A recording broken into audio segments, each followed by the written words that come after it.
The United States Supreme Court Historical Society has documented that Magna Carta appears in at least 160 rulings from our highest court since 1789, most notably as the bedrock principle that even the mightiest executive authority must bow to a framework of checks and balances. The sheer irony hits hard. Here stands an actual monarch from Britain, showing greater reverence for core democratic norms than the president leading the world's oldest unbroken democracy. Trump's own White House once amplified this very contrast by tweeting side-by-side images of two kings. Maybe it was meant as playful trolling, but the message lingered, revealing how he truly sees his role. And yes, that self-image as an untouchable ruler persists to this day, yet what truly stands out to anyone in that packed chamber or following along at home is the deliberate purpose behind King Charles's words. He wasn't just offering polite remarks. He was deliberately extolling the strengths of our system of mutual restraints and shared power. I doubt a visiting head of state would have felt the urge to deliver such a primer if Obama or Biden had been in the White House. No, the necessity arises now precisely because the current Congress has voluntarily stripped itself of nearly every shred of independence, handing over its authority wholesale to one man. They've chosen the comfort of unquestioning alignment over the harder work of genuine oversight and autonomy. My favourite detail in the whole scene, the way the Democrats kicked off the applause, leaving the Republicans with no graceful exit. Sitting silently would have exposed their complete capitulation, so they stood and cheered instead, essentially forced into a standing ovation while the king gently underscored their eager surrender to a would-be autocrat.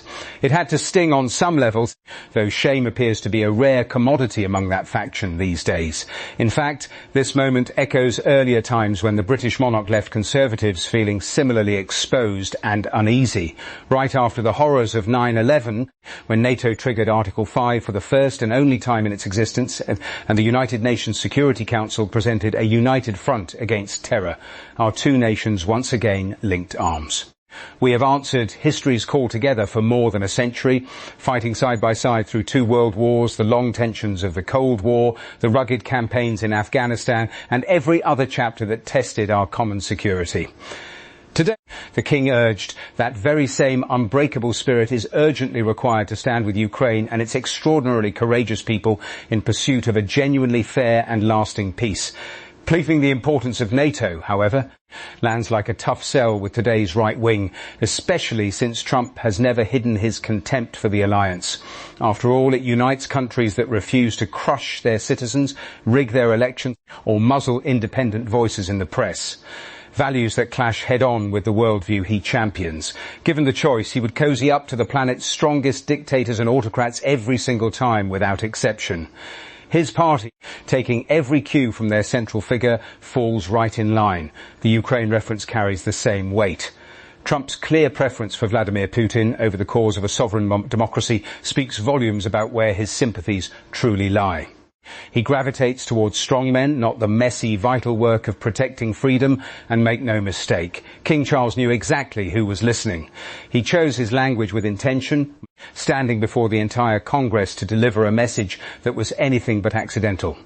It's a quiet tragedy that such reminders feel necessary for elected officials and senators who are sworn to represent and defend a democratic system. Do I expect Trump himself to catch the layered subtlety? It's possible he missed it entirely, given how blunt and heavy-handed his style tends to be. Someone who celebrates basic cognitive tests as major victories might not pick up on nuanced commentary about governmental structures. On the other hand, perhaps an explosive truth social rant is already brewing or has even landed by now. Either way, the intent behind the King's remarks could not be clearer. At its heart, the scene underscores something profound. A literal king displaying more genuine respect for democratic traditions than an elected American president. The British throne may be largely ceremonial, yet its occupant could easily lean into displays of raw power and personal enrichment, mirroring the autocrats Trump so openly admires. Instead, he chooses restraint and principle. If only the former president could muster the same discipline and self-awareness, but that remains unlikely because the impulse simply isn't there. One final observation from the address lands with particular resonance, and it won't sit easily with Trump or his inner circle. The King spoke of how our vibrant, diverse and open societies generate real collective strength, including the capacity to aid those harmed by some of the darkest problems that plague both our nations. The reference was unmistakable in the room, especially given how the Epstein scandal has entangled both the King's brother, Prince Andrew, and the American president himself. Trump has shown little appetite for revisiting the topic, brushing aside questions by pointing to other crises or dismissing them as outdated distractions. Yet the connections remain, and they underscore a larger pattern. The truth is, Trump stands on the opposite side of so many defining issues, from international alliances built on shared democratic values to the lingering shadows of high-profile scandals involving exploitation and trafficking. The sense that every line from King Charles carried an implicit rebuke isn't really about the monarch's agenda. It reveals far more about the choices, alliances and priorities that define the current administration and its enablers in Congress. In the end, when even a constitutional monarch feels compelled to remind America's leaders of the democratic guardrails we once took for granted, it exposes just how far our political culture has drifted. As citizens watching this unfold, we are left to ponder. Will we recognise the warning and reclaim the balance our founders envisioned, or allow the drift toward unchecked power to define our republic's next chapter?